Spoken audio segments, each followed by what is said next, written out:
ప్రయాగ్రాజ్లోని త్రివేణి సంగమంలో మహాకుంభమేళా అత్యంత వైభవంగా జరుగుతోంది. ఈ ఆధ్యాత్మిక కార్యక్రమం జనవరి 13న మొదలవగా ఇప్పటి వరకు 40 కోట్ల మందికి పైగా భక్తులు పుణ్యస్నానాలు ఆచరించారు. దాదాపు నెల రోజులు పూర్తవుతున్న భక్తుల రద్దీ ఏమాత్రం తగ్గలేదు.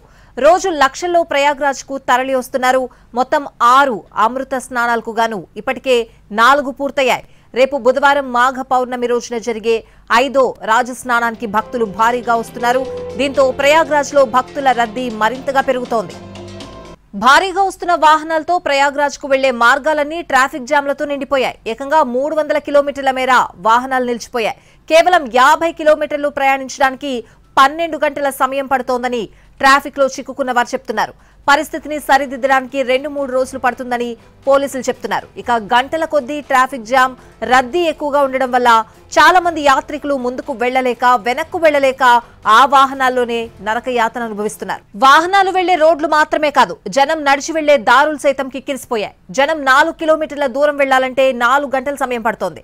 రేపు 5వ స్నానానికి లక్షలాది మంది భక్తులు ఇతర ప్రాంతాల నుంచి తరలి వస్తున్నారు. దీంతో ఇప్పటికే ఇసుకేస్తే రాలనంత జనంతో ఉన్న ప్రయాగ్రాజ్ రేపటి వరకు భక్తజన సంద్రం కానుంది. భారీ ట్రాఫిక్ జామ్లతో ఉత్తరప్రదేశ్ అధికార యంత్రాంగం కీలక నిర్ణయం తీసుకుంది. తొక్కిసలాట ఘటనను దృష్టిలో ఉంచుకుని ప్రయాగ్రాజ్లో ట్రాఫిక్ ఆంక్షలు అమలు చేస్తున్నారు.